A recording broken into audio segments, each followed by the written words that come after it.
that it would be better for the quorum to be at least 50% of commissioners, at least 50% of the commissioners present during deliberations.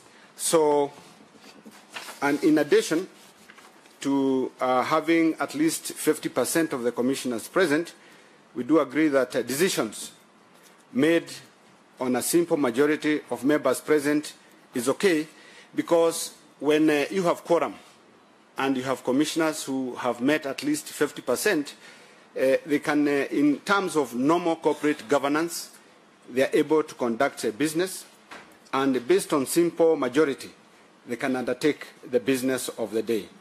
So that is our proposal, so that we also don't have just very few members meeting. For example, if you have the chairman and 2 commissioners, 3 people, in the current state of proposal, they can go ahead with quorum. But when you say at least 50%, then you ensure that we meet the threshold of corporate governance.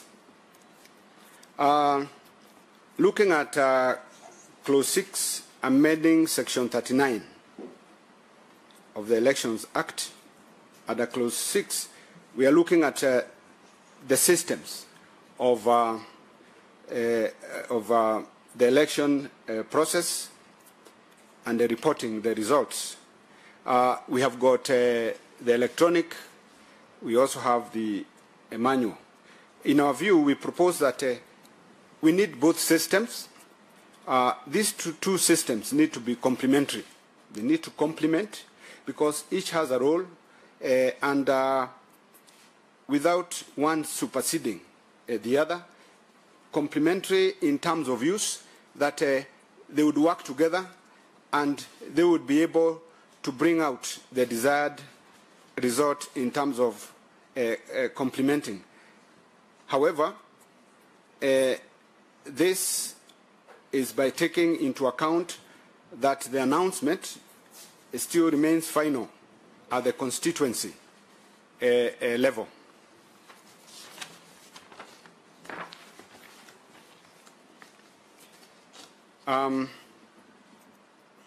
Now, when we go to Clause 7, amending Section 44, Subclause 6 of the Elections Act, there is a proposal here of deleting subsection 6, which talks about that the Commission shall prepare and submit to Parliament the regulations required. And we felt that it is still important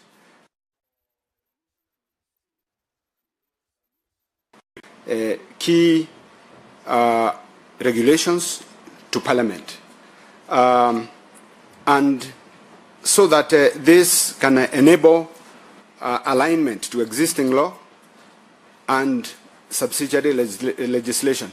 Because when you have got the Commission undertaking major regulations without any input from Parliament, we feel that that may not be very good. So always a good oversight in terms of critical regulations from Parliament is our proposal.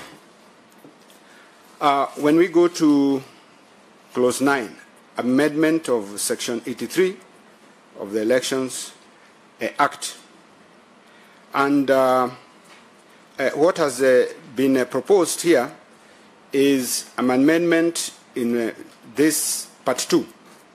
Reads that pursuant to Section 72 of the Interpretations and the General Provisions Act, a form prescribed by this Act or the regulations made thereunder shall not be void by reason of a deviation. A deviation from requirement of that form, as long as the deviation is not calculated to mislead. When we start as a business community looking at this proposal, we felt that it is still be important to have a minimum standard of ensuring uniformity of forms used to transmit results. so that they are able to be official and verifiable. And therefore, we have proposed that the forms used should be uniform and official, so that you don't have documents and forms that are very casual in transmitting results, and they do not conform to minimum standards of documentation. So it's important to have integrity in terms of the quality of forms that can follow a template for uniformity. Chairman, we also looked at Clause 11, the amendment, Section 6 of the Election Offences Act 2016, and this proposal under subsection 6A has proposed, notwithstanding any other provision in this Act or any written law, a presiding or returning officer in election in relation to the prescribed document containing, and it gives what happens, commits an offence and shall be liable. So we do agree with that, but we felt that we needed to expand this provision by including not just the returning officers, because in the entire electoral system you have got so many people who are all responsible for the electoral process, and each one of them has a role to ensure that the election is properly done and credible. And therefore, our proposal is that this offence should be expanded to include commissioners and any other officers with responsibility in the electoral process. Because when you give exemption and only target returning officers, then you leave quite other critical players with opportunity not to do things the right way. And the matter of on the matter of media, permitting media to announce elections once they are announced by the constituency returning officers.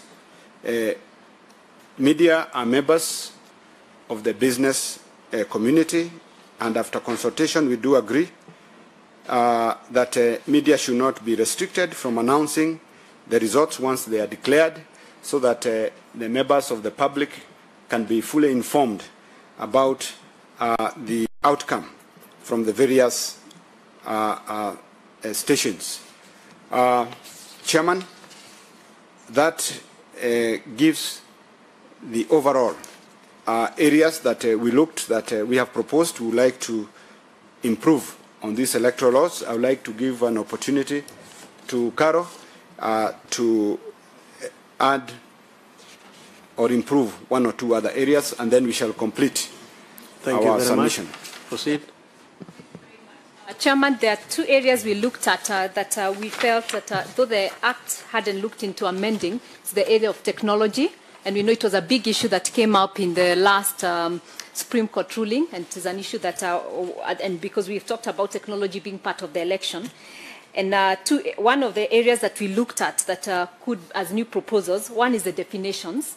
We know the cybercrime bill is still in Parliament, and we felt that though that may take a long process, there are areas that it touches on the electoral law because of the technology used. And so we picked two areas that we felt would improve these amendments, and one is on the definitions.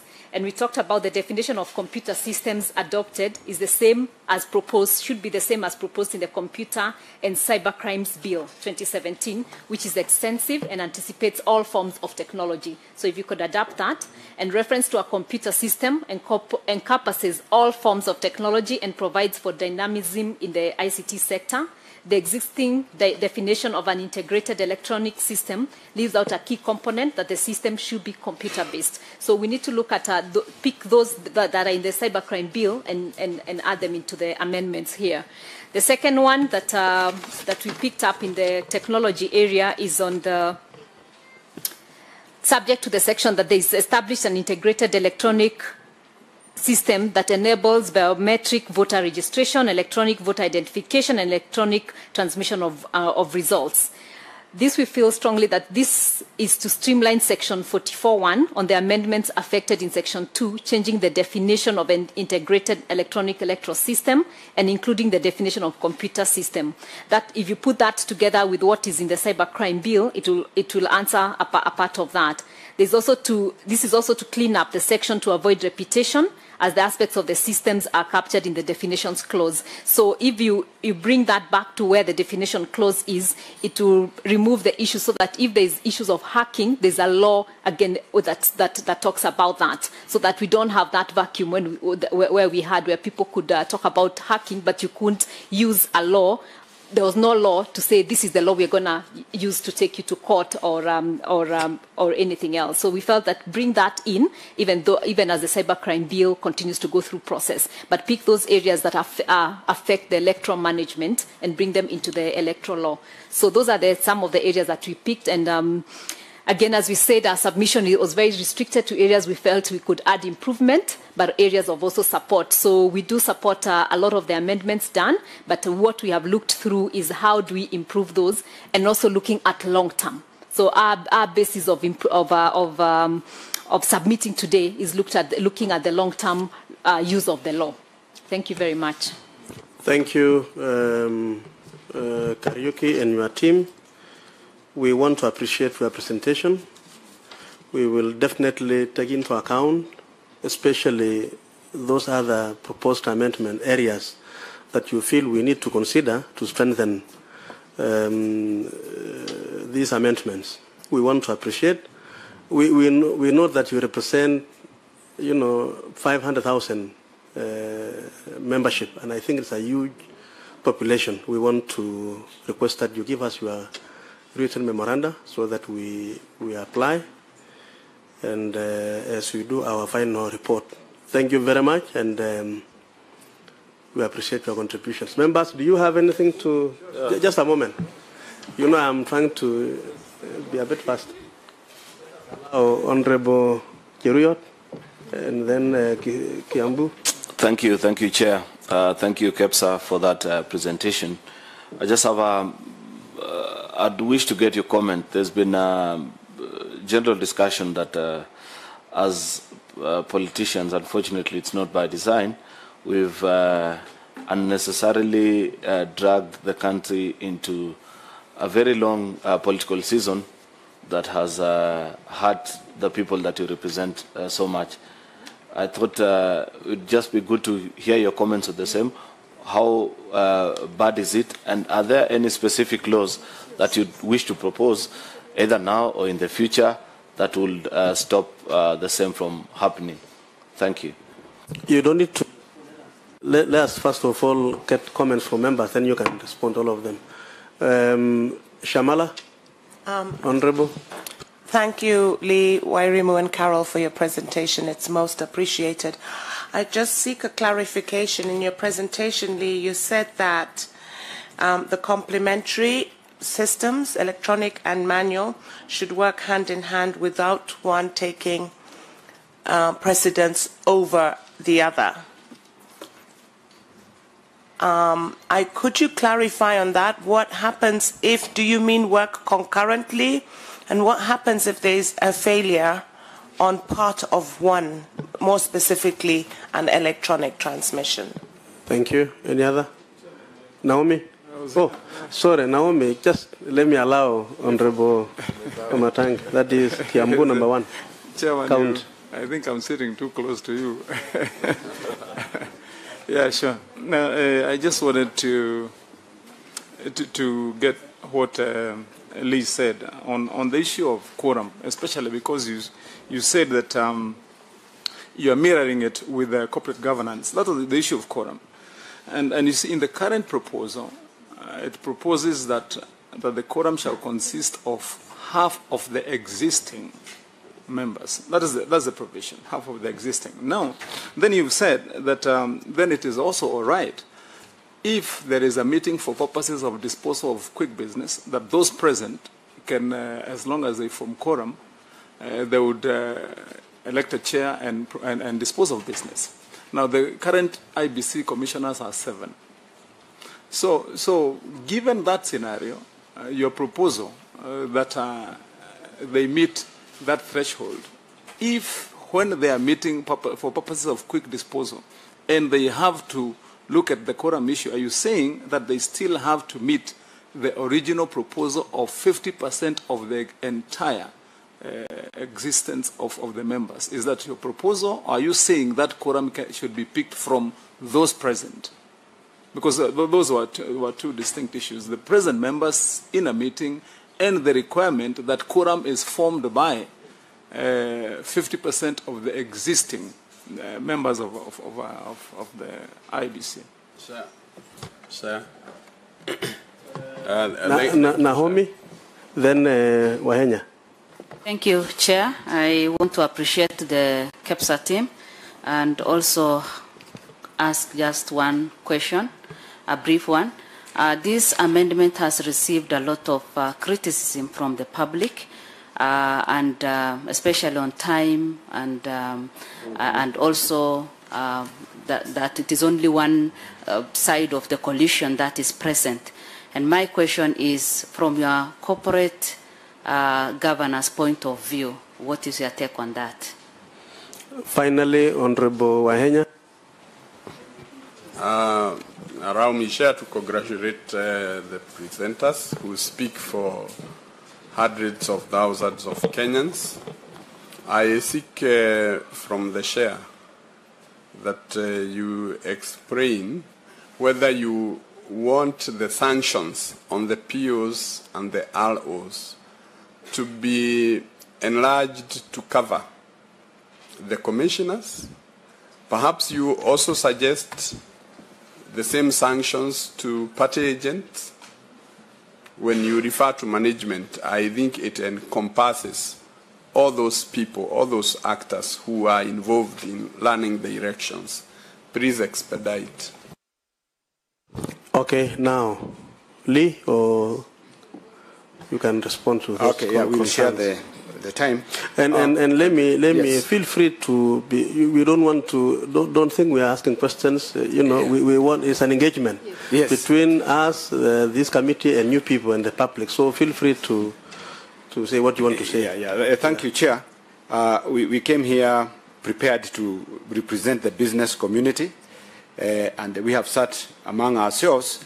And on the first question on the prolonged elections and the effect on the business, I would like to say that the entire of this year, from January, has been a year of elections. It's really affected the business. All sectors of the economy are doing poorly. I'm sure that you're in touch with a lot of business people. I know that they are struggling. And as the key economic sector, we feel that we would like to bring about the idea of laws that can shorten and manage an electioneering period are important, because we cannot afford as a nation to be permanently in elections. Right now, most of the ordinary Kenyans are suffering. When we talk of business community, it includes the ordinary people. It includes the people doing little businesses, doing small trade around the whole country. And therefore, there's been a big negative effect on the business. A lot of meetings and investment opportunities are being cancelled. And we are feeling that effect. So we would like to, in fact, find a way in which the entire process of elections can be contained within the shortest time possible, and if we can have a law that is able to enforce that, then it frees Kenyans to be involved in their normal lives most of the time and development to take place. We would also want to confirm that as a KEPSA, representing over 500,000 businesses in Kenya, employing millions of Kenyans, we would not like to see the elections go beyond the 26th. Our position is that we must have the elections on the 26th of October. After that, free Kenyans to go back to their work. That is the position of business. And we feel that that is an area that we must protect, support the IBC to do their very best to ensure that the elections are held peacefully. So that answers the first question. On the second one, about the matter of electronic or manual transmission, when we discussed this, when it comes to the transmission from the constituency to the tallying center to the IEBC, it is where we say that both systems, both manual transmission and electronic, are complement. However, when it comes to the constituency, where the votes are being counted, the main and fallback position is manual, because that is where you have got the results being announced.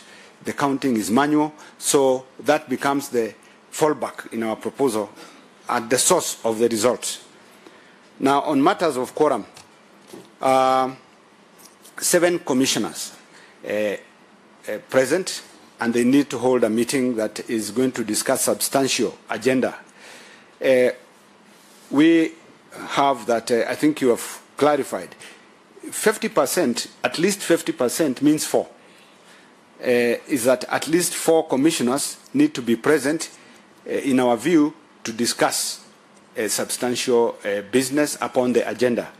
And when these 4, which is the minimum, because when you go to 3, then you are below 50%. So they need to be 4 and over. Now, when the 4 commissioners meet and they need to agree, and a simple majority amongst them need to take a vote, then it is the simple majority among the 4 who have met, among those 4. So now a tie is 2. So they have to be 3 agreeing and 1 dissenting. And they make they agree. So we are saying 4 need to sit at the minimum, and for a major decision, 3 must agree, so that they can meet the threshold of simple majority.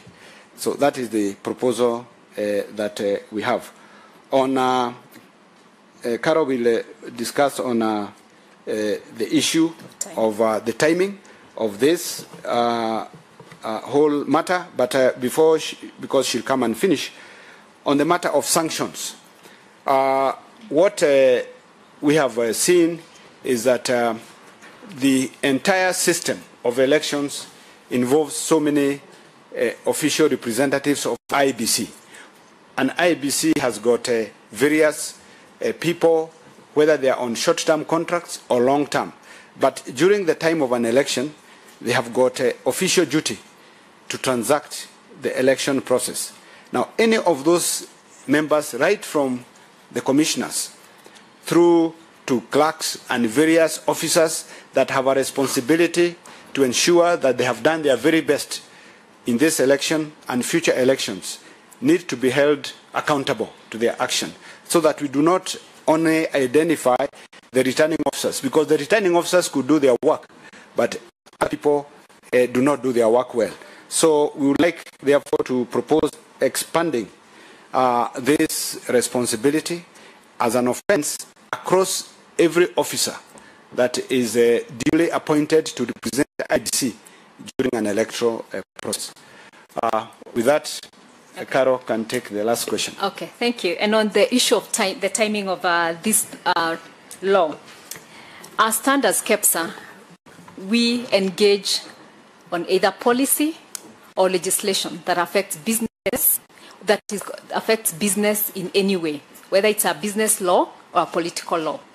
And so political laws that have an impact on the economy, we do engage whenever they come up in Parliament. And that's how we've engaged for the last 15 years. So when this did come up, our view was we must make our submission from where we sit, whether the law passes now or in future, because whenever it will pass, it will have an impact on the economy. And that's why we are making our submission today.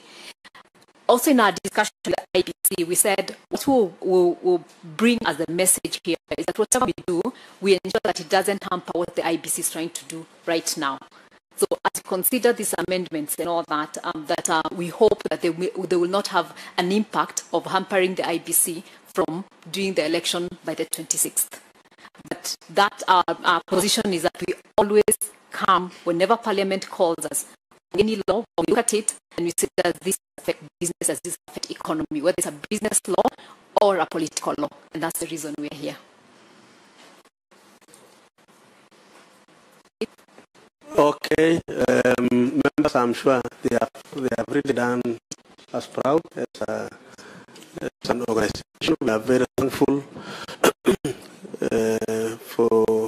so let us have your written memorandum here so that we use it. Thank you very much. Let me now allow my colleague co-chair to proceed from there and invite the next person. Thank you, Lee.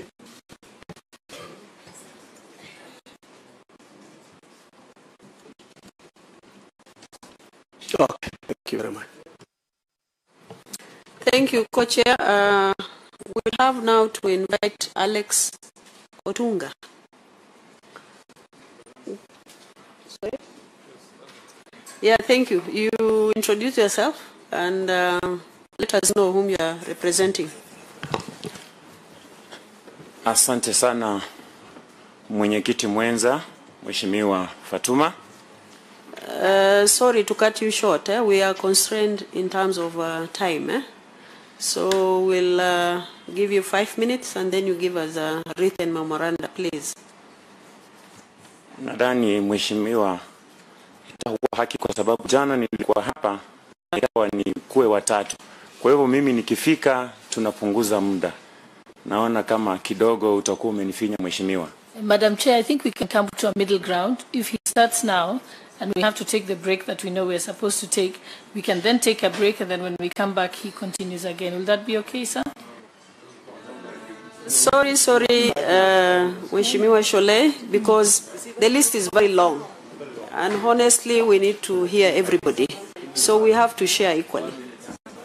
5 minutes, and if you have a written memorandum, I think we can go by that. You have a make sure memorandum? that He has a written memorandum? Okay. Yes. Thank you. Thank you. Shukran sana kwa jina, naitwa Alex Otunga Barasa. Mimi ni mkazi wa Nairobi kutoka eneo la wakilishi bunge la Dagoretti ya Kusini. Kituo cha upigaji kura ni Kishagi Primary. Mimi ni mwalimu wa somo la historia na Kiswahili. Pia nimesomea taaluma ya uandishi wa habari. Niko hapa siku ya leo kutoa mchango wangu kuhusu marekebisho na mabadiliko ya sehemu ya 39 ya sheria za uchaguzi. Na haya yametokana na kwa mujibu wa sheria kifungu nambari 118 sehemu ya B na A ambayo inanipatia haki ya kutoa mchango kwa kutoa mchango wa umma. Pia kurejelea kifungu cha nambari 81 sehemu ya A cha katiba ya Kenya ambapo Wakenya wana uhuru wa kushiriki katika haki na shughuli za kisiasa kama vile chaguzi. Chini ya sehemu hii ambayo inampa Mkenya kama mimi haki ya kushiriki uchaguzi ambao ni huru na haki. Vile ambavyo tunaelewa Wakenya walipiga kura tarehe 8 mwezi wa 8 na tume huru ya uchaguzi ikafanya kazi yake kisha ikatangaza matokeo. Baadaye yaliyofanyika tunajua, wale waliokuwa wakiwania, mmoja wao akiwa Raila Amolo Odinga alielekea mahakamani kwa mujibu wa sheria kwenda kupinga matokeo haya. Na kulingana na sheria vile vile koti ilifanya uamuzi wake, ijapokuwa uamuzi huu haukuridhisha pande zote mbili ambazo zilikuwa zimehusika, kwa sababu tuliona Jubilee, mrengo wa Jubilee ukiongozwa na Mheshimiwa Rais wetu Uhuru Kenyatta wakisema kwamba licha ya kwamba uamuzi wa mahakama umetolewa watakubali, lakini hawakubaliani na uamuzi huo kabisa. Wakati jaji mkuu alipokuwa akitoa uamuzi wake alisema kwamba tume huru ya uchaguzi ilifanya vibaya, kwamba kulikuwa na mapuuza ya sheria na udanganyifu katika kutekeleza wajibu wake. Kwa hivyo swali ambalo lilitokeza bayana hapa ni kwamba tatizo kubwa hapa lilikuwa ni uwajibikaji wa tume huru ya uchaguzi ya IEBC. Na baada ya hapa mambo mengi yakafuata. Tukaona upande ambao uliona kwamba uamuzi haukuwa busara, mrengo wa Jubilee kaanza kutoa vitisho kwamba majaji hawa ni wakora, lazima Jubilee badilishe sheria, itatumia uwezo wake wa bunge bungeni na seneti, na pia hata iwapo kuna kiongozi ambaye alitaja kwamba hata akishinda urais atatolewa kutokana na kura kutokuwa na imani. Alex, kindly restrict yourself to the bill, please, Naam. because of the time. Haya mambo yote ndio yamechangia mambo ambayo tunazungumzia leo. Na mimi naamini ya kwamba kama taifa tunastahili kusalia kuwa kitu kimoja. Kwamba kamati ya bunge ambayo tuko chini yake sasa hivi inayosikiza maoni ya wananchi ama bunge kwa ujumla, kwa sababu mna jukumu kwa mujibu wa sheria kutengeneza sheria, tulistahili kujiuliza kabla ya kuamua kuanza kuweka sheria ambazo tunaamini ya kwamba zitaweza kutusaidia katika uchaguzi ambao ni wa baadaye, bila kujua iwapo koti imesema kwamba uchaguzi haukufanywa kwa mujibu wa sheria, tatizo lilikuwa wapi. Na pia ingekuwa ni muhimu kama lingekuwa swala la umma jinsi ambavyo tunavyozungumza hivi, pia Wakenya wajione, IEBC tueleze, wao ndio wanasimamia uchaguzi, wao ndio wanajua kazi ambayo walifanya, tatizo lilikuwa wapi.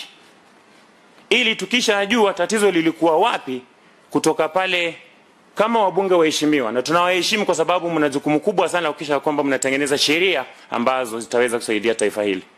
Kutoka pale tuwaje kujipiga kifua. Wale wa mrengo wa Jubilee wanasema tutafanya hivi, wale wa mrengo wa NASA wanasema lazima nazi na sisi sheria hizi ambazo tunataka lazima ziweze kutimizwa. Nadhani pale tutakuwa tunatafuta uridhiano ambao utatusaidia kutatua tatizo ambalo tulikuwa nalo. Na ukiangalia makosa haya ambayo yalifanywa, kwa sababu ninaamini hakuna uchaguzi ambao unafanywa bila sheria. Na kama hakuna sheria, sheria za uchaguzi kifungu cha nambari 30 zinasema nini? Lazima zipo sheria ambazo ni za kuzingatiwa. Kwa hivyo ni muhimu tungeangalia sheria ambazo zipo, alafu tutafute suluhu kuliko kukimbilia kwenda kuweka sheria ambazo tunaona ya kwamba zitaweza kutusaidia. Kwa sababu wabunge waheshimiwa ambao wako hapa, kulingana na kifungu nambari 87 ibara ya kwanza, bunge litatengeneza sheria za kutatua mizozo ya uchaguzi, lakini kwa wakati unaofaa.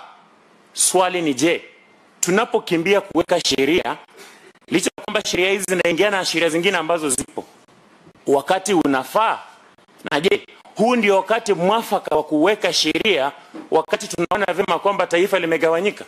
Kwa sababu lazima tuwe wabunge ambao tunaenda zaidi ya vyama vyetu, tuwe wabunge ambao wanaenda zaidi ya nafsi zetu, ili tunapokamilisha shughuli hii mwisho iwe tumeweka taifa letu pamoja na tumetafuta suluhu ambalo halitawagawanyisha Wakenya. Kwa sababu wale ambao ni wa mrengo kwa mfano wa NASA wanaona kwamba kwa sababu huu mswada umeletwa na wabunge waheshimiwa kutoka mrengo wa Jubilee, wanajitakia wenyewe, sisi hatuungi mkono. Lakini lazima tuangalie kwa undani. Maoni yangu ni kwamba sioni kama ni wakati mwafaka wa kuleta sheria wakati huu. Nikizungumzia mambo matatu kwa yale ambayo yametajwa, kwa mfano swala la mwenyekiti, kusema kwamba mwenyekiti kulingana na sheria lazima awe wakili. Sasa hivi mswada unasema kwamba anaweza kuwa mtu yoyote.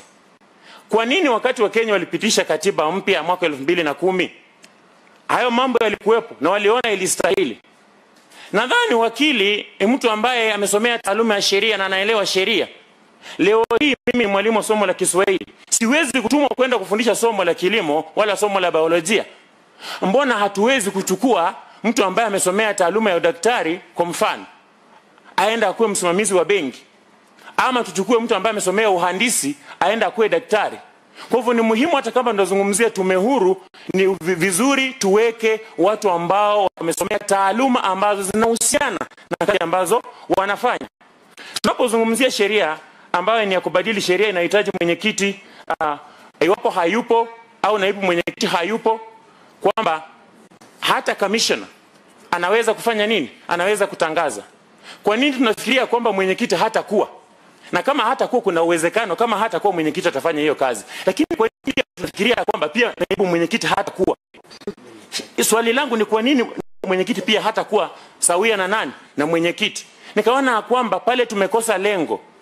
Na Wakenya wanahitaji kuelezwa kwa nini tunafikiria hao wote wawili hawatakuwa. Si ati ninapinga kwamba haiwezekani kwamba hawezi kuwa, lakini ni muhimu tuangalie swala hilo. Alafu nikimalizia, kwa nini uamuzi wa wengi katika tume huru ya IBC utoke vile ilivyokuwa wawe watatu?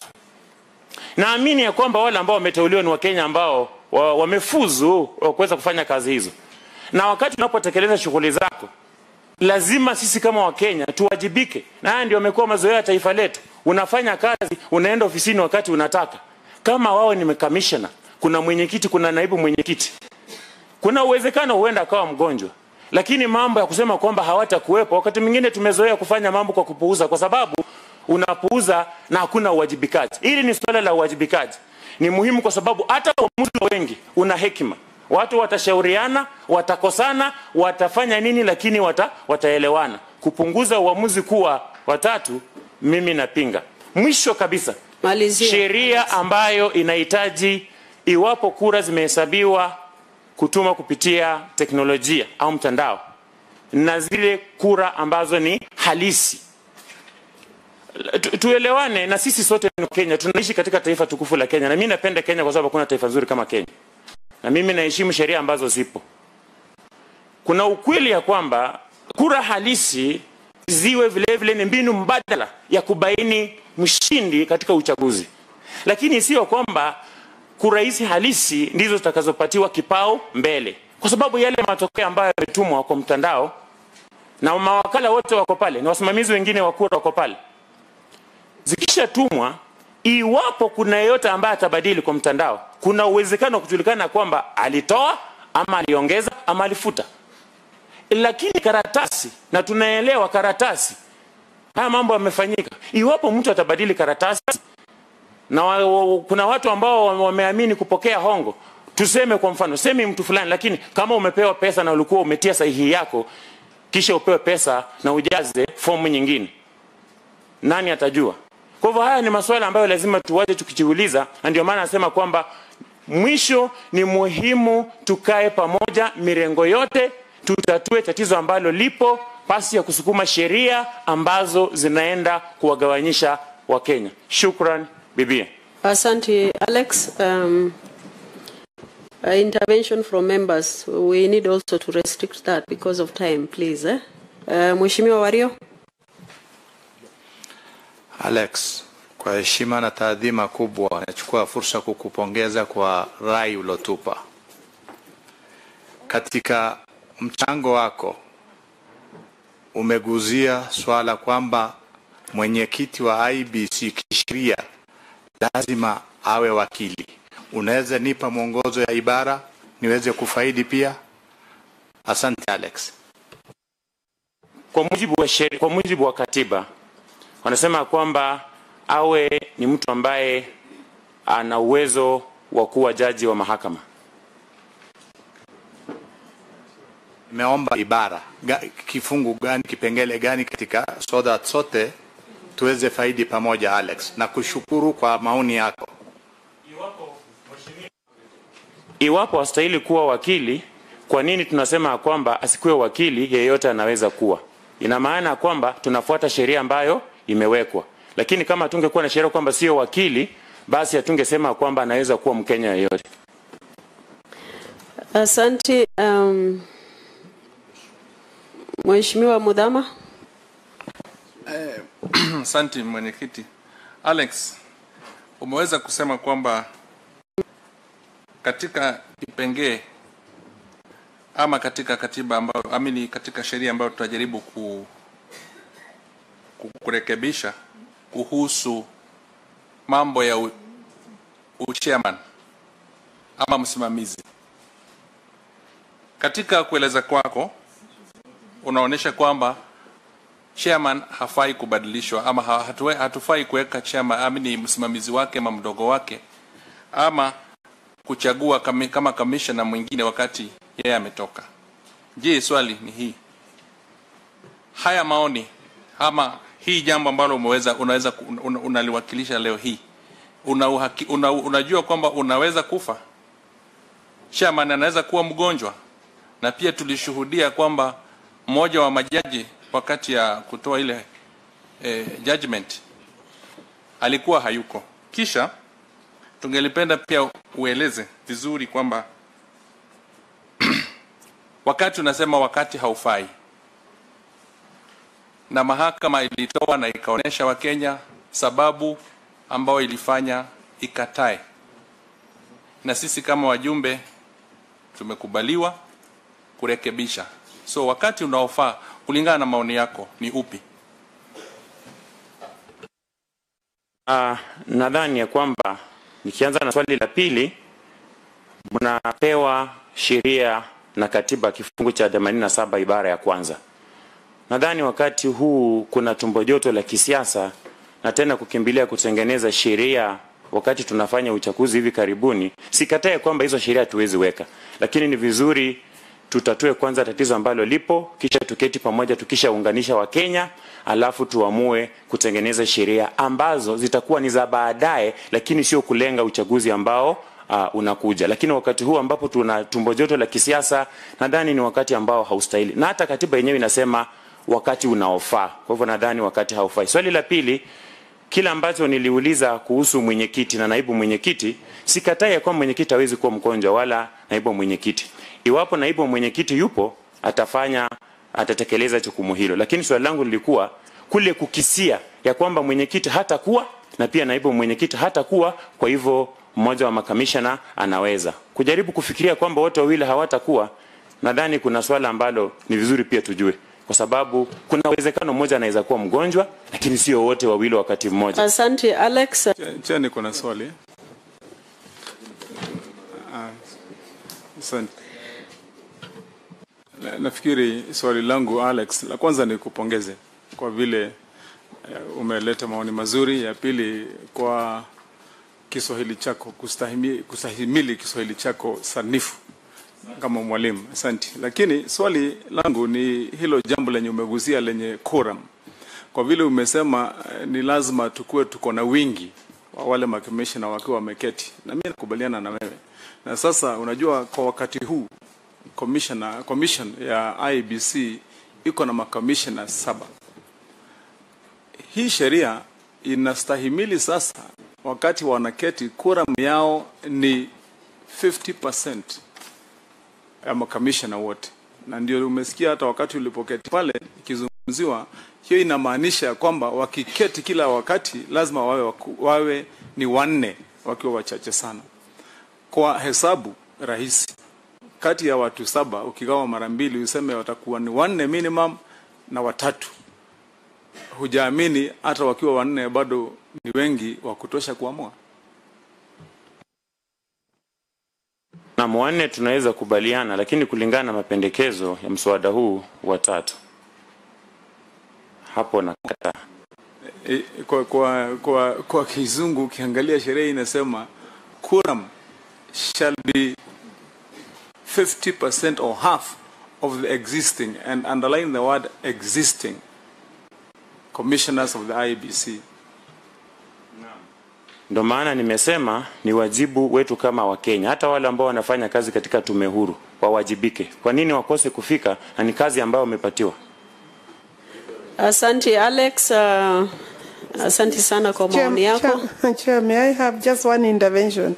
Because I'm sure, Alex, we need to finish with Alex, because I'm sure there are other people getting agitated because they want to present. I just want to find out, Alex is looking fairy, and this is not really personal. You know, we are here as Kenyans.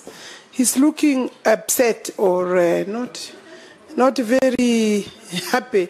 Is there something that we could have done so that when you leave feeling a bit I think he's happy? just a passionate It is just Kenyan. my own observation. I could be wrong, Alex, but really your presentation was good, but I could be wrong. I agree. I think he's just very passionate. He's just passionate.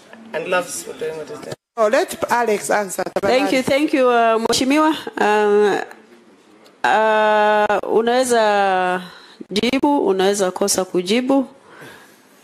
kwa sababu sio lazima. Asante. Unataka kujibu? Aya, asante. Alice, nashukuru sana, nina furaha, ni kwa sababu nilikuwa nawasilisha. Na hata wewe wakati unawasilisha, wakati unakuwa kwa televisheni, mimi hufuatilia sana maoni yako. Wakati huo umelenga yale ambayo unazungumzia. Sina ubaya. Nashukuru sana. Asante Alex, kwa maoni yako ni mazuri. Mwenyekiti. Tutatia maanani. Tafadhali. Okay, mheshimiwa. Na mwisho tu ni ile kueleza Alex, kwanza nimefurahi sana umefika. Vile ulianza ulisema unapiga kura Dagoretti South. Kama nilikupata vizuri. Na ukasema polling station yako inaitwa Gishagi. Sijui kama nilikupata vizuri. Unieleze ni ward gani? Najua kulikuwa na Gishagi 2007 lakini hii iliyopita jina ilibadilishwa. Just for information. Ni Gishagi ama Kinyanjui Primary wadi ya Riruta. Jina halijabadilika mheshimiwa Seneta. Official name ni Kinyanjui Road Primary. Zaidi ya hayo, ningependa kukueleza sheria utungwa kuangalia matokeo ambayo yanaweza tokea katika siku za usoni. Mnajua umeuliza mbona tunapendekeza au sheria inapendekeza kama mwenyekiti hayuko ni naibu wake, na kama naibu hayuko itakuwa mwingine. Umesema ya kwanza ni sawa, mwenyekiti anaweza kuwa hayuko lakini haiwezi kuwa wote hawako. Ningependa tu kukujulisha hata katiba yenyewe inasema kama rais mwenyewe hayuko na inasema njia zile ambazo zinaweza sababisha asiwe ni makamu wa rais ambaye anashikilia doria, na kama pia makamu hayuko inasema ni speaker wa bunge la kitaifa, na kama speaker wa bunge la kitaifa hayuko ni speaker wa seneti. So wacha hata kusema watu wawili, imeenda hadi watu wanne, kwa sababu sheria haifai kuwa na baki mtazamaji, na sijui kwa Kiswahili lakini najua kwa Sheng tufai kuwa na pengo. Society kuna sijui expectation ama kuna ile ambao watu wanalenga, lakini lazima uwe na usiwe na pengo katika sheria. So kama rais hayuko ni makamu ama speaker wa assembly ama speaker wa senate ama chief justice wa Supreme Court. Asante Alex, na nikirahisisha. Kwa mfano umesema wewe ni mwalimu. Naam. Kama mwalimu mkuu hayuko, mdogo wake ndo atashikilia. Naam. Kama mdogo yake hayuko, mwalimu mmoja ambaye anaweza kushikilia ataweza kushikilia. Mwalimu mwandamizi ama senior teacher. Asante. Fikiria hapo. Shukran. Asante Alex. The next group will be CMD.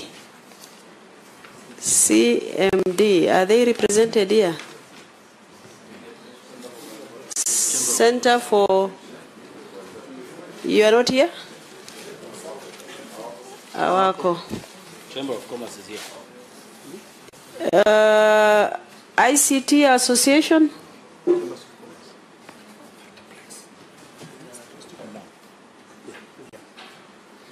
ICT Association, you are not here?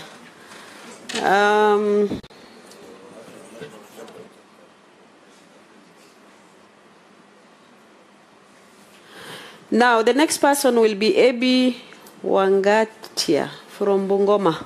I'm sorry, with your kind permission, I think I heard Chamber of Commerce say they're here. Oh, sorry. I thought we were going by the groups. My apologies. Mheshimiwa, we are giving priority to groups and then individuals, yeah? So that we can balance the two. Yeah. The Chamber of Commerce is a group. The Kenya Chamber of Commerce. Are they here? They're here. National Youth Council? Yeah, but... okay, come, Chamber of Commerce.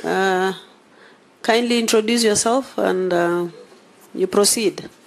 5 minutes. Give us the overview of your presentation and then you hand in your memorandum. Kindly. The list is very long. Thank you. Thank you very much. First of all, let me start by introducing myself. My name is James Moreu. I'm the National Vice Chairman of the Chamber of Commerce. My chairman is out of the country, and I'm just here to briefly give our views as a business community in terms of these new amendments that are proposed. But I want to start by saying these are extraordinary moments in a country that call for extraordinary measures.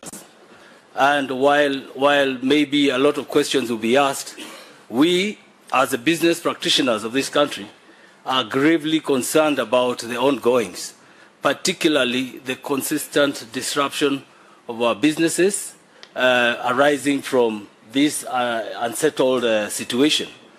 So we would like to ask for an expeditious way of handling this matter so that we can get back to normalcy as soon as possible. We have looked at the proposed amendments, and very quickly I would like to just highlight from the proposed bill. We look at the qualifications of the chair of the Electoral Commission, and we are saying this should be in line with the memo of objects in page 989. That means a commissioner, the chairman, should actually meet the threshold that is specified there. Having said that, we are also cognizant of the fact that, and really the situation we find the country in is what is driving these amendments. We have probably survived without this when the situation was normal. Under the circumstances, this is not a normal situation, and maybe this was a wake-up call. The Supreme Court, in its ruling, pronounced itself that if we go back to them with the same problems, they will give the same verdict, which is likely to set us off on a very bad footing.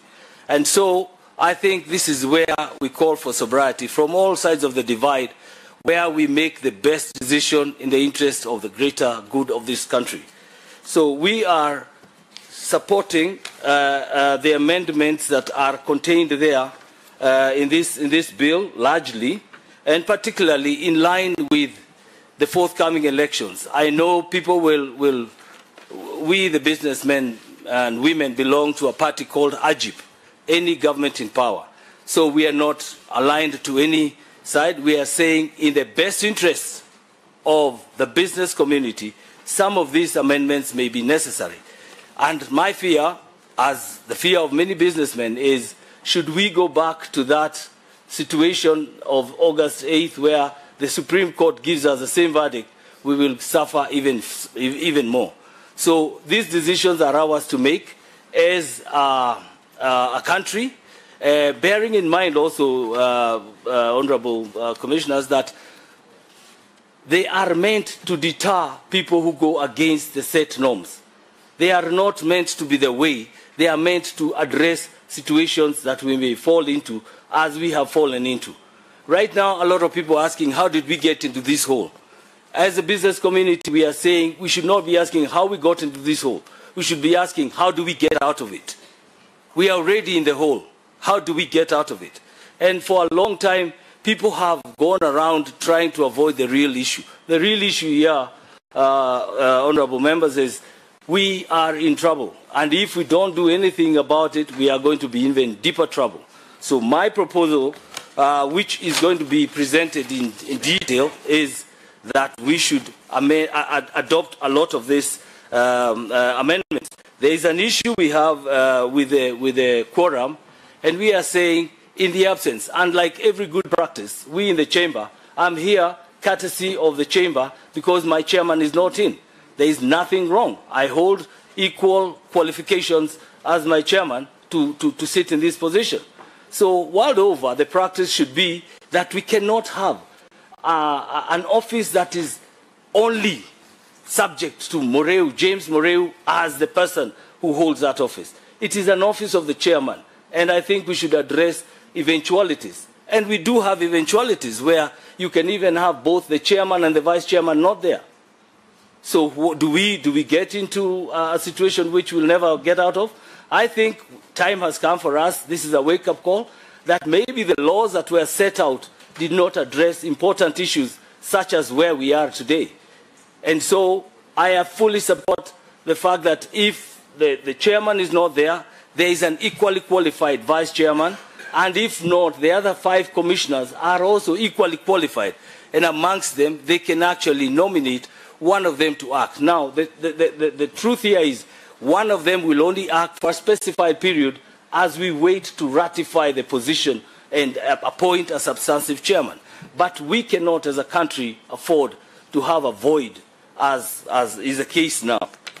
There is also another area that we wanted to address in terms of the discrepancy between electronically transmitted results and manually transmitted results. And our stand is, let us address, because electronically submitted results are from a primary source document which is manually generated. We believe that that should be the source document that should be largely relied on, rather than say electronic, which we have seen can be subject to manipulation, can be subject to alterations. So the manual one, and I say this because I was an observer in the last election, and I witnessed that the manual document was actually witnessed by everybody. The electronic one is a polling clerk, a polling officer who was keying it in, and we don't know where it went. But this manual one, where everybody got a copy, is more authentic, in my opinion, than any other document that you may want. There is an area that we have highlighted, I think it's section 44A. Notwithstanding the provision of section 4A, the Commission may put in place complementary mechanism of identification of voters that is simple, accurate, verifiable. I think this is a bit vague. And in my opinion, again, there is work that needs to be done to be more specific and to be more enforced. Maybe when you put may, it leaves an option. Maybe shall should be the word that really emphasizes that there is requirement that this must be done, rather than leave it hanging around and without clarity. I think those are the key areas that I felt we needed to speak about. I want to just end this by saying we were warned by the Supreme Court. We present the same bad results or badly tabulated results, they will not hesitate to give us the same verdict. And so it is incumbent upon all of us as a country, as individuals, to put aside our selfish interests and to drive the country agenda as important one. I'm convinced that good ideas must give way to better ideas. And this is the time for such to happen. That while we have coasted along hoping that everything will be normal, we have an abnormal situation that must be addressed.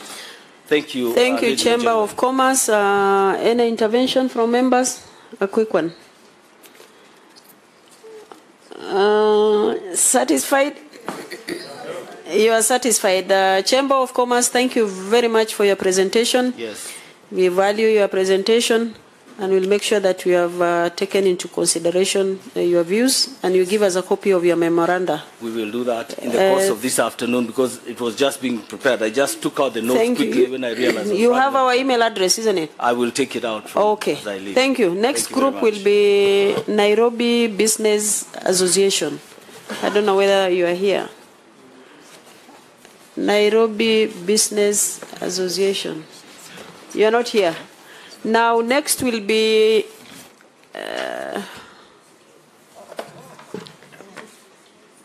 Ebi Wangatia from Bungoma. Are you here? Sorry? Ebi. Karibu, karibu, mami. Asante.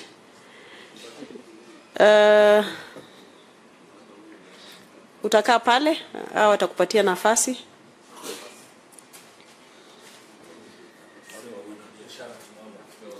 Asante.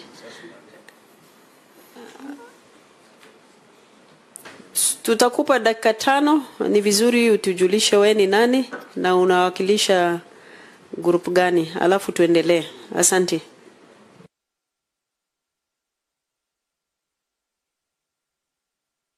Webuye East na akilisha wa kina mama. Mimi kwa majina naitwa Ebi Nanjala Wangatia from Webuye East, Bungoma County. Nasimamia wa mama wa kanisa. Nimekuja hapa kusema neno moja kuhusu mambo ile nimesikia kwa redio. Hakuna mtu ameniita. Mimi ni mama ile nasikisanga redio, na redio ya Bungoma ni West FM. Imeniambia ya kwamba kuna mtu ile aliharibu mambo ya 34. Fomu ya 34. Mimi kama mama mzazi natoa amri from God. Mwenye ako na mambo kama hayo afungwe Kenya miaka 5 bila karama yoyote. Ya pili naongezea ya kwamba mambo ya kura, computer is not a human being. Hata Yesu ile mnaomba akikuja hapa kupikia watu kura au returning officer, lazima mmoja atapita kura, mwingine ataanguka kura. Katiba ile mmeandika, please continue with that katiba with Jesus Christ. Na Mungu wa neema arehemu Kenya, tukae na peace, love and unity. Nikimalizia, Chebukati ni Mluya. That is my child. Tumbu inayesaa mlemavu ndio inayesaa mtoto wetu. Chebukati ni Mluya, na shangaa na Waluya wenzangu. Kama Mungu angejua singesaliwa Uluya. Abaluya mnataka kuua mtu wenyu every day, every now, every night. Na kuna watu wengine wanatetea mtu yao hata akiwa uji. Lazima wamfunike nguo. Hakuna mtu mwingine alimuona uchi. Nikisoma Bible inaniambia wakati hata mnao walifanya kosa, hao waliulizwa where are you? Hata mwakasema nimefichwa niko uchi. Mungu alileta kitu haraka kumfunika na kumtendea mazuri, ndio nyinyi mkasaliwa. I'm 70 years old. I know Kenya is there. Kenya ni nchi yangu, naipenda, nailinda. Chebukati kaa kwa hiyo kitu na matako yote. Muta sikutingishe. Kuna katiba ile inaandika watu, kuna katiba ile inafuta watu. Not me coming here to say that go away. Mimi niko kwa kanisa, nalinda kanisa wa mama kama 2000. Siwezi nikatoka hapa niende nyumbani mtu aniambie toka kwa hiyo kiti until miaka yangu 5 ikwishe, when I'm citing clerk of my judge. Kulingana na katiba ya Kenya. Cherova, Chikati, endelea kwa kasi. Me am Tachoni. Cherova, mayuwe umtachoni. I think you can understand me. Please, may God bless you. Asante Mama Ebi, kwa maoni yako tumeshukuru sana. Kuna swali waheshimiwa kwa Mama Ebi. Mama Ebi au waheshimiwa wanasema asante sana kwa maoni yako. Na sisi pia tumeshukuru, tutatia maanani, tutahakikisha ya kwamba tumeangalia tukiandika ripoti yetu. Asante, uendelee na hiyo maoni. Na waambie wengi ya kwamba Kenya ni yetu sisi sote na lazima tuilinde.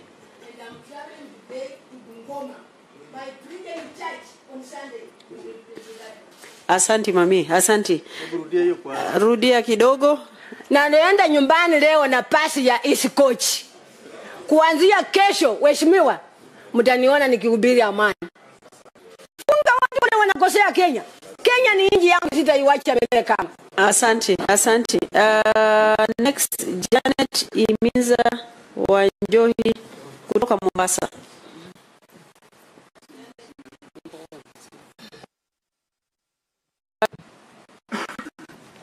Janet, tujulishe wewe ni nani na unatoka wapi na unawakilisha watu gani? Asante. Mjambo waheshimiwa. Kwa majina naitwa Janet Imiza Wanjohi, ni kiongozi wa wamama Mombasa County. Mama akiongea, mimi pia ni mlembe. Enyewe tuna machungu. Nikiongea kama mama, uji uchaguzi ambao umeregelea umefanya tumepitia mambo mengi na limekuwa ni ngumu. Tunahangaika kwa sababu ya mtu mmoja.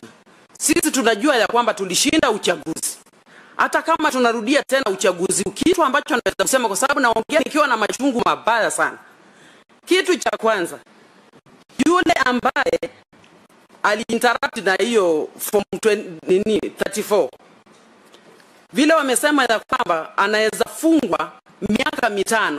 Hiyo miaka 5 isimame, isipunguzwe na kusiwe na faini.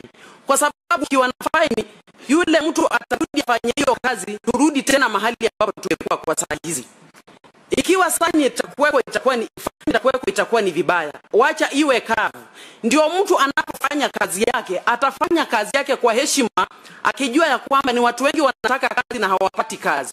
Na yeye alipata nafasi ya kupata kazi, lakini kama amefanya kazi kwa kukosa nini, huwezi kupewa kazi.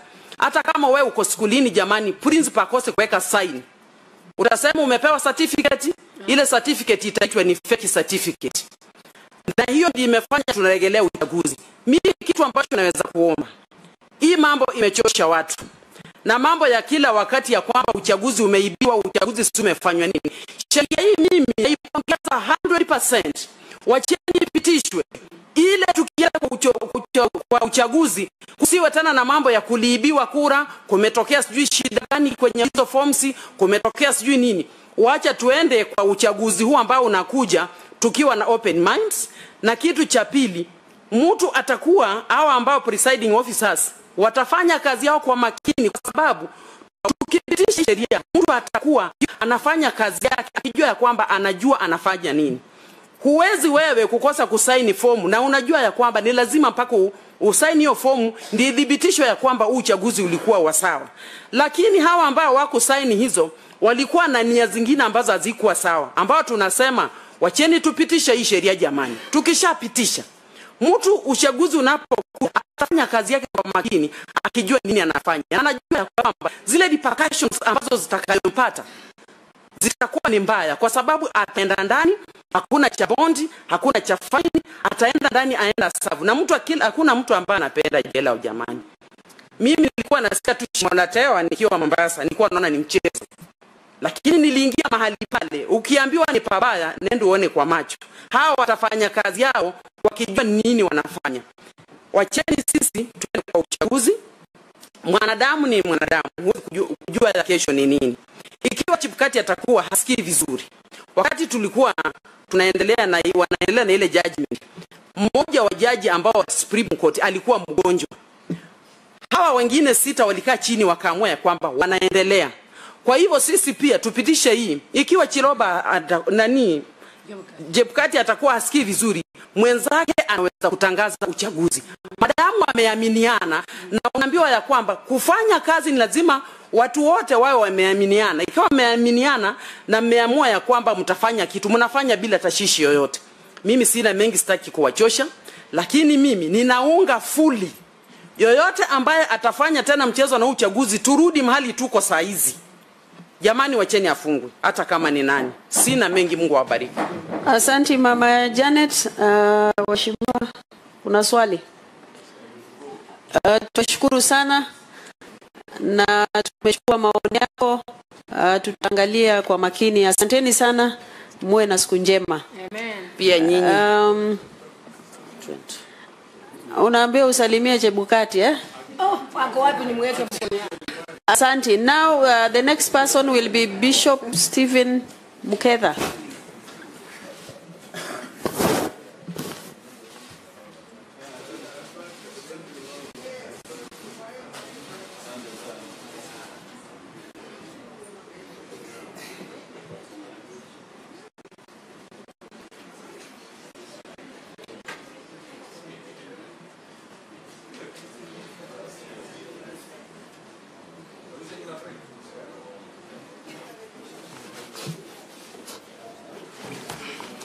Bishop, kindly, we are giving you 5 minutes to give us an overview. Then you hand over your written memorandum. Yeah, thank you very much, Chair. I'm privileged to be before you. This is not my first time. My name's Bishop Stephen Muketha. I'm the chairman of Kenya Interreligious Consortium. This one is an umbrella for religious people, many of them who are in the grassroots. I'll be very brief. In fact, I think 5 minutes are more to me. Number one, I agree with you with what Parliament want to do, because many people are wondering what happened with the Parliament, because there are so many interferences and people have general fear that maybe even the Parliament will be stopped by the court. So we support, and personally I support what this committee is doing. Although there are areas that maybe I will not dwell in this, but there are areas you forgot. I think two aspects. Number one is the welfare of our children. You know, there is with this election coming on 8th August, some areas are really affected because of the fear of elections, and you have had some leaders crying that they don't want election. But the truth of the matter is that their kids maybe feel threatened. And we don't need to take this thing as very easy. So the Parliament need to visit the issue of 8th August. Because the election will always come. People will feel they are not ready for this. And then it affects our children. Right now, we need that assurance from the Parliament. I haven't heard anybody talking about the issue of our children, whether the Parliament support, because there is a lot of say there. So we are leaving the children to be vulnerable, which is very wrong. My say is that let those counties feel they are not ready to do exams. Let them remain. But the rest of the Kenyans, please let us not interfere with the calendar of our exams. And it is this Parliament that can guarantee us, because we have a lot of faith with you.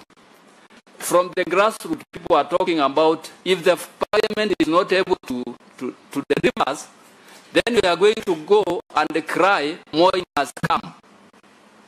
Because they feel, during that time, Mrorongo, you know Mrorongo, it was a very clear thing. You vote, and now we are told your vote does not count. What counts is a technicality. So that's why we are supporting this bill. In fact, 5 years you have been very generous. These people should go in for life, because they might come back again and do the same thing that they are thinking they can do. We are very bitter about that. The last but not least, the issue,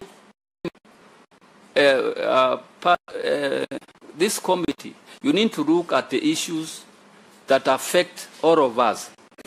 The issue of demonstrations. It is very sad to see what we call peaceful demonstration is never peaceful demonstration.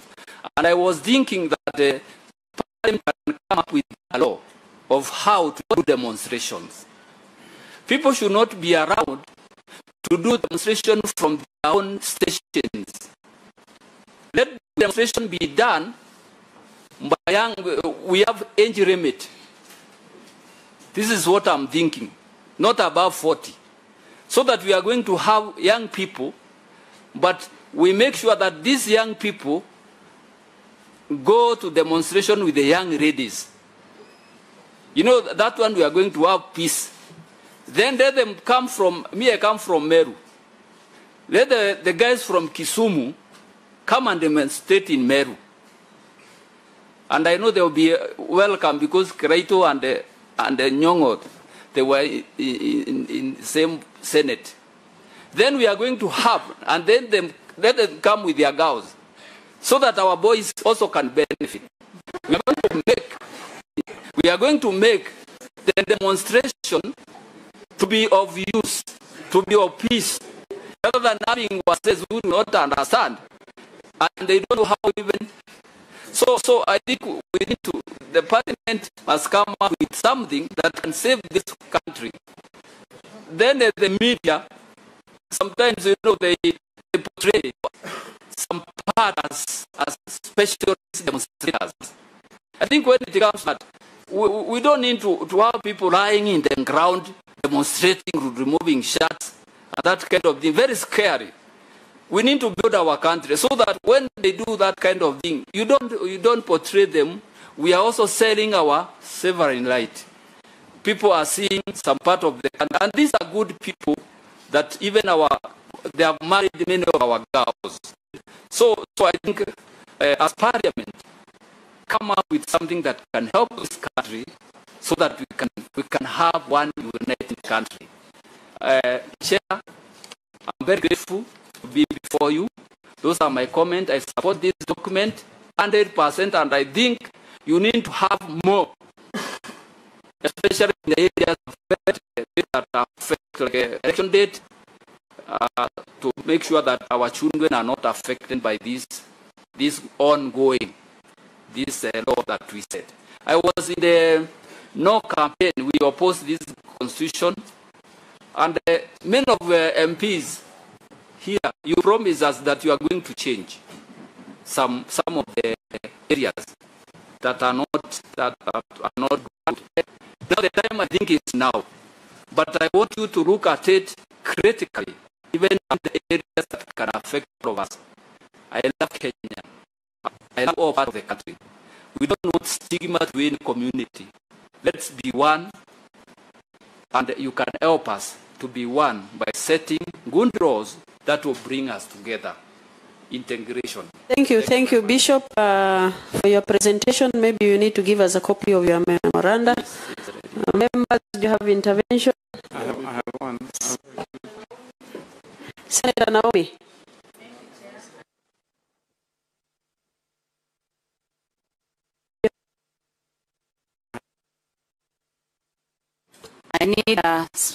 I was saying I want to appreciate the presenter for that presentation.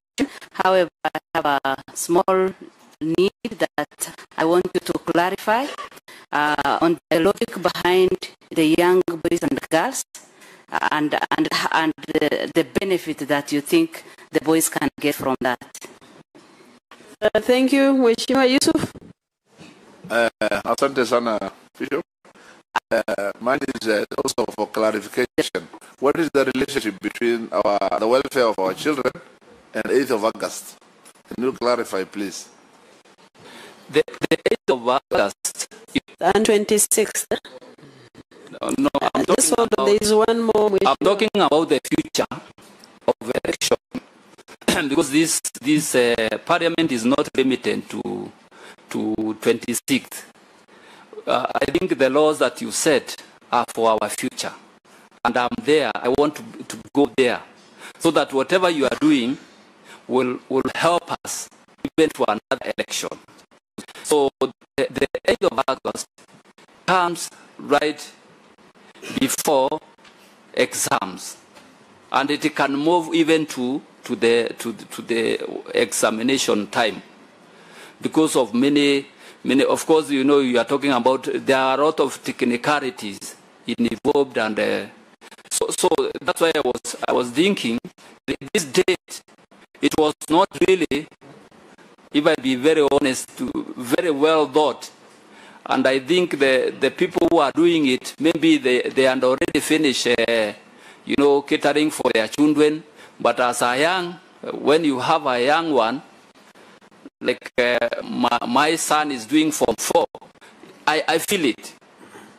So I was talking in that content. Number two, on the issue of the demonstration, you know, many of the people who demonstrate are youth.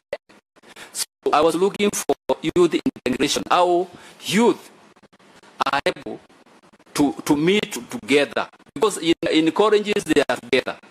So why don't we make this demonstration thing, because in the constitution It was meant to be peaceful. I was looking for the word peace. And you know, when young people are together, you know, young men are together with the women, there is a lot of peace. So the key issue I was looking for is how this demonstration cannot be only men. Okay, so that our youth can enjoy whatever they are calling it picketing. So Thank you, Bishop. I think you have explained. Senator Wamangi. Actually, Bishop, first to congratulate you, and my thoughts were on that idea, the good idea of the exchange program between the young people of Kisumu and the Meru, and especially, you know, where you have called on the joint demonstrations. I was just curious whether, you know, the benefit accruing that you are thinking about, whether it was still clear as the Reverend that the demonstrations envisaged in the Constitution actually about walking on the streets. The demonstrations are restricted to that. So any other benefits? Senator Matangi, you are out of order. Bishop, thank you very much for your presentation. I'll now call upon Women Initiative of Kenya from Marsabit.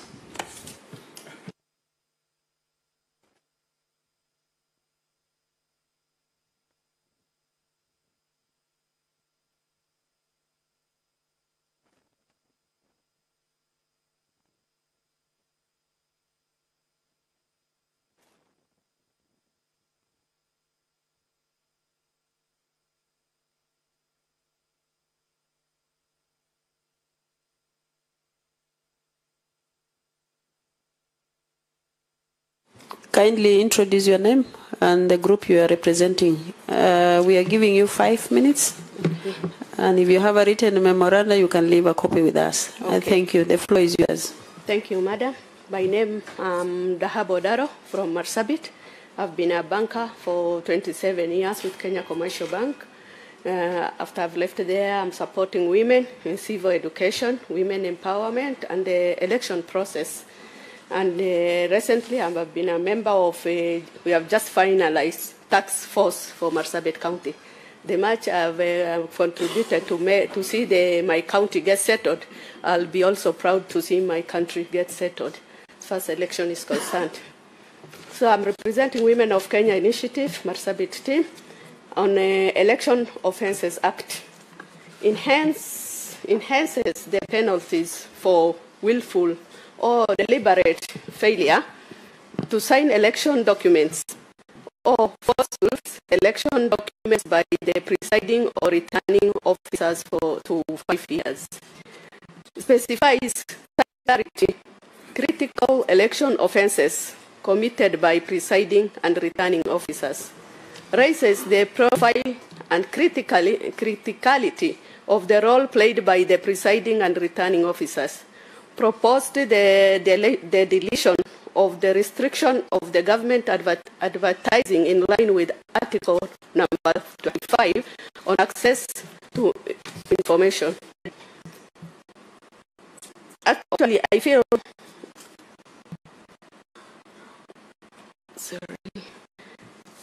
this process is the issue of the bill is timely. And we need Kenyans to take this particular time serious it deserves. So whatever effect contribution Kenyans make, it is for all of us. It's good for all of us. So I propose we involve so many Kenyans on this. We are on track because we need the public participation, and we need all Kenyans to participate in good faith without showing any personal interest, for good for all Kenyans.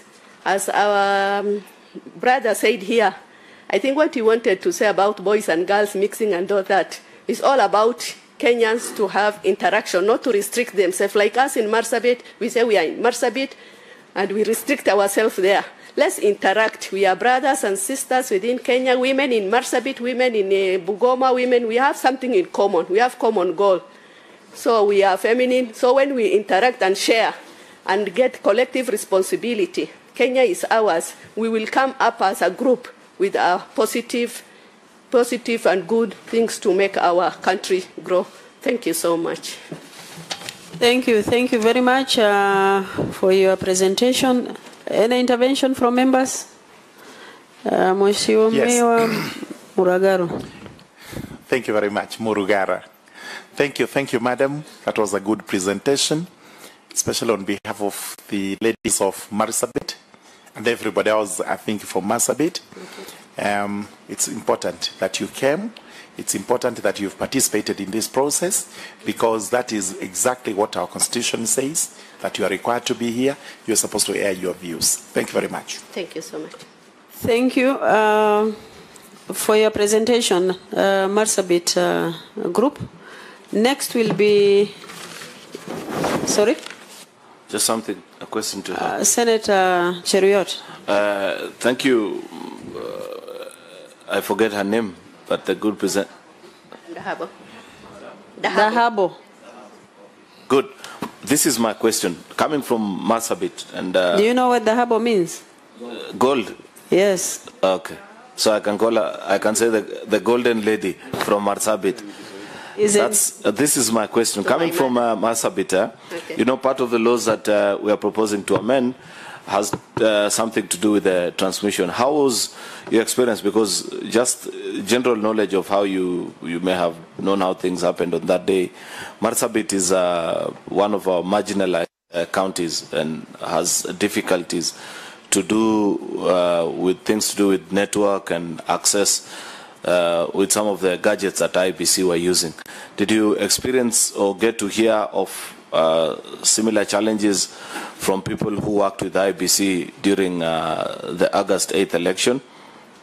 No, we didn't experience. Actually, we are happy that we have our young generation at home. So, being at Tamashindani, we are in front in terms of networking. We have never experienced any problem. It was a smooth and a smooth process. We didn't have any problem. Thank you, Dahabo, for your presentation. We value it and we'll be able to consider that in our report writing. Next, sorry? Yeah. Senator, you should have congratulated these women from your county. That is what I want to do, Chair. Allow me just to appreciate Dahabo. I know her personally and she has served me a lot when she was at the bank. And I'm glad that women from Marsabit have done their presentation. And thank you. We wish you God's blessings. Thank you. Thank you. Chair, very briefly, just, you know, I'm not sure if Senator Riot was clear. You see, our counties and constituencies are not equal, not just in development, but also in size and the terrain. For instance, in your county, you have one constituency called North Hor. North Hor is 38,600 square kilometers, meaning it is the size of Nyanza province, Western province, Central province, plus 6 Nairobis. That is one constituency, not a county. With the demands that we'd expect the same standard and quality of transmission and, you know, the KIMS gadgets, etc., even within that one constituency, and to get the results from the different polling stations to the constituency tallying center, which in some instances is a distance of 500 kilometers. You're saying there was no such challenge, or you're not aware of any such challenge? I'm aware.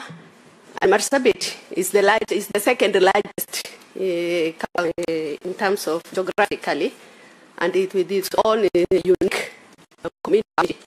I think we have the largest community, 14 in our county. With all that, we are the IBC and whoever deals with the whatever in the process are well prepared, because we know geographically we are going to face those challenges, and we are prepared for the challenge. We are prepared for all those. All the gaps, we were able to fill all the gaps where we expect it, by even using the helicopters. Oh, thank you. That's good to hear. Thank you, Dahabo. I think managed. Okay, thank you very much. Mostly there are mobile polling stations in most of those vast areas which are provided. But thank you very much for your presentation, and we wish you all the best in returning to Marsabit. I know the road is very good now. You can take like how many hours? 2 3 hours. 3 hours. Thank you very much. From Nairobi, you start all the way to Moyale. 3 hours. 3 to 5 hours. 6 hours maximum. Wonderful. We'll come. Okay, next is Nairobi Youth Council of Kenya. Okay. Please welcome to Marsabit. Youth Council, are you here? Okay. You can take this other side. Thank you.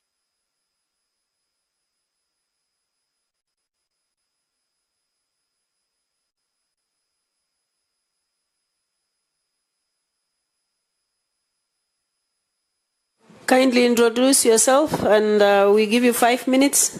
If you have a written memoranda, you can hand in. Okay. If you don't have, we can give you an opportunity to do that later. Thank you. Before Thursday. All right. Thank you. I have it with me.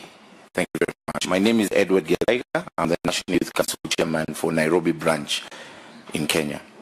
So we take this moment to thank Parliament for doing its job and legislating. That's number one.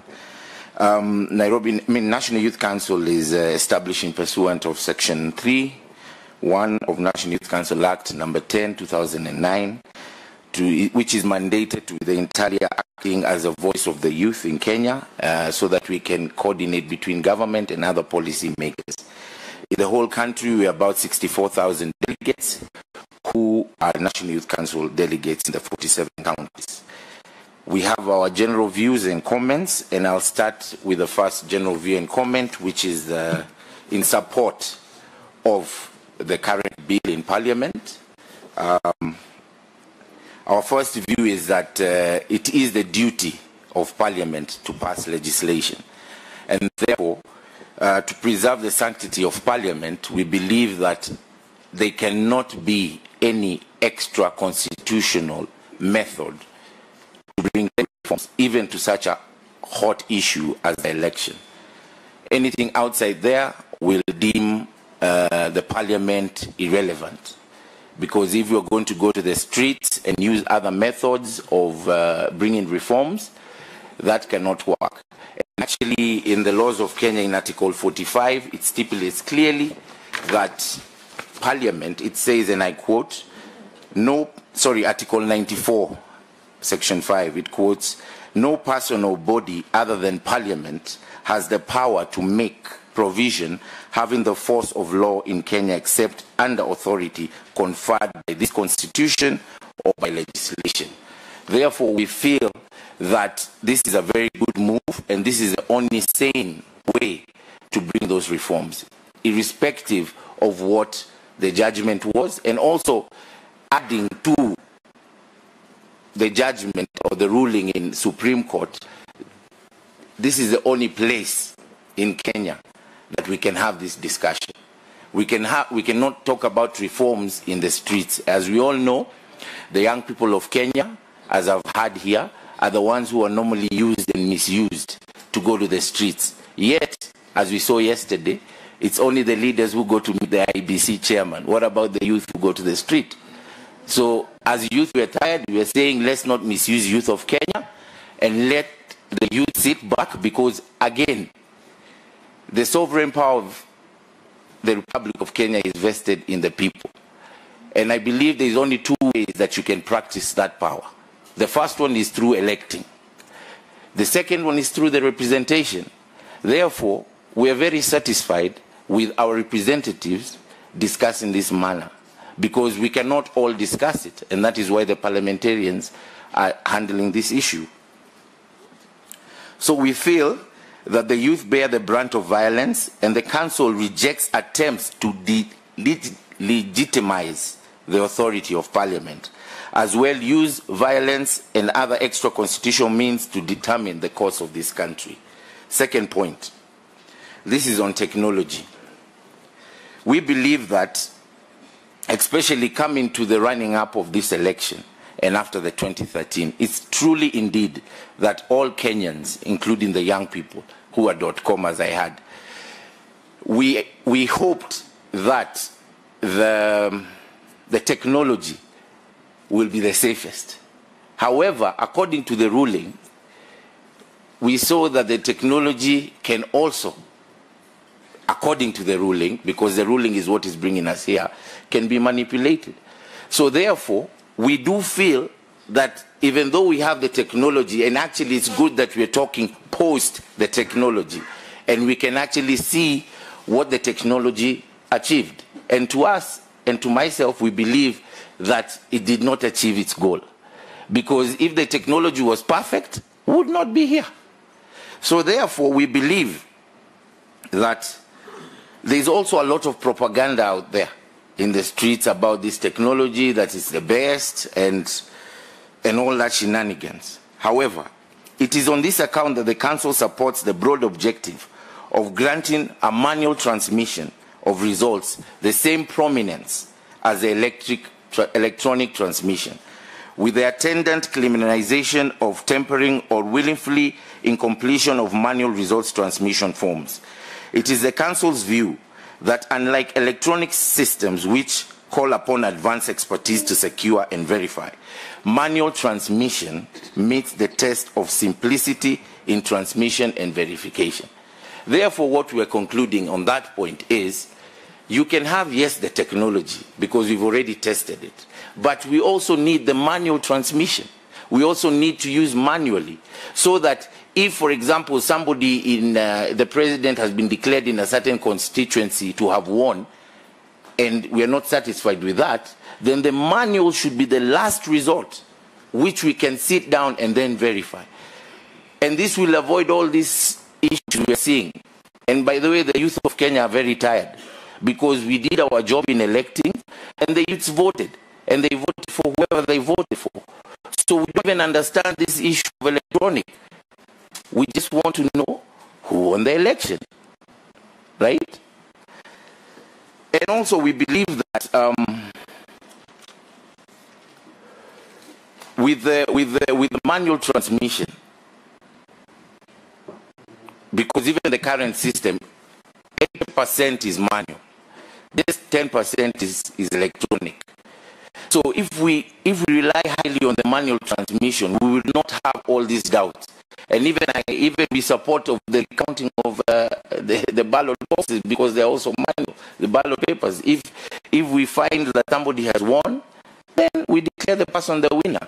And we as youth feel very bad and saddened because the election was cancelled and they never verified who really won by the tick or the X that we put in the box or in the paper.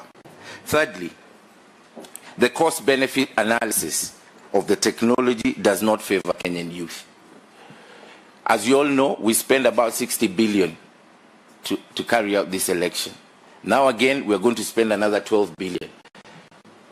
If you look carefully, that money is going to be spent because of securing this system and hiring the expertise to look after the system.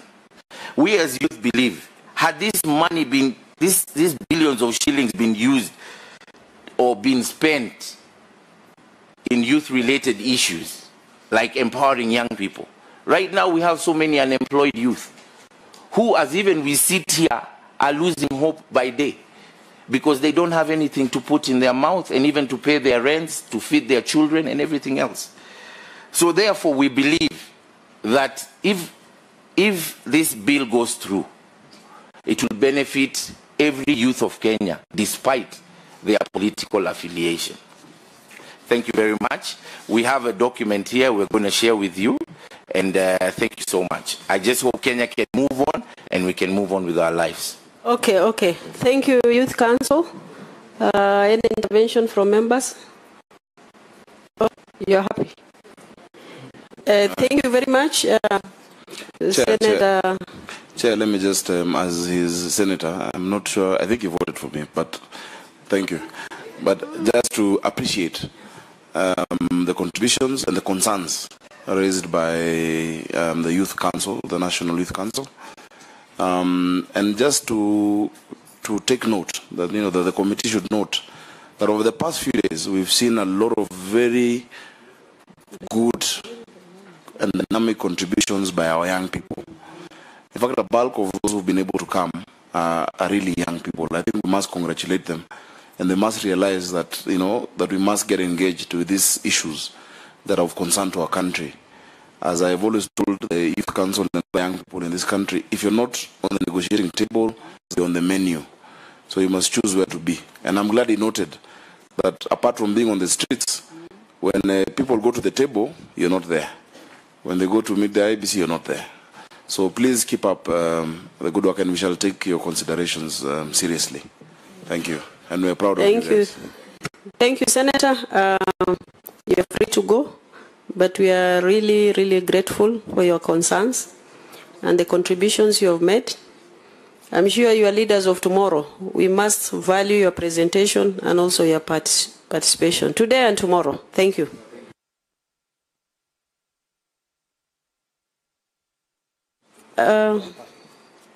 No, we still have time. Now, there's a list for yesterday. Professor Timothy Ayeko, I don't know whether you are here.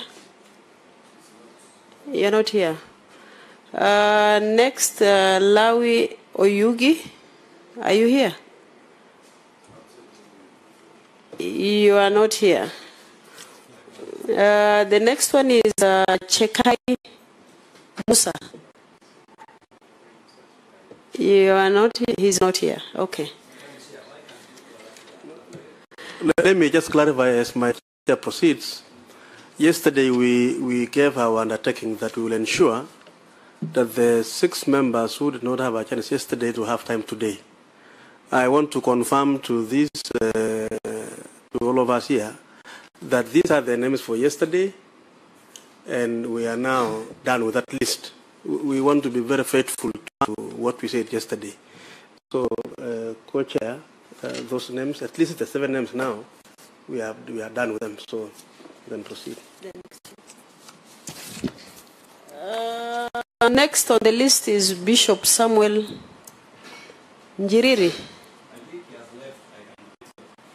How do you know that he has left?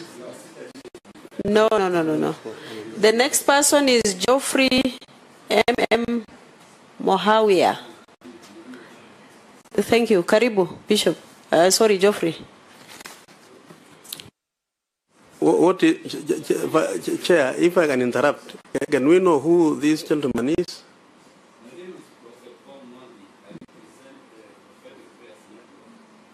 At Miss? And you represent who? Okay. Okay. I think it will be very useful to. So the co-chair will make a decision. We'll make a decision later. Thank you, Geoffrey. We'll consider a prophet your presentation, but let's give an opportunity to Geoffrey. Now, kindly give us, introduce yourself and tell us whom you are representing. Thank you.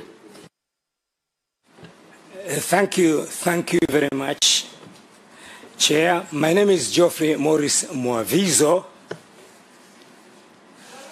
and I am an evangelist.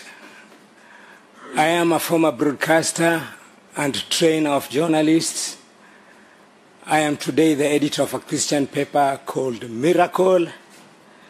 And most important, I'm a Kenyan who loves my country. I'm very happy to be given this opportunity, and I've come here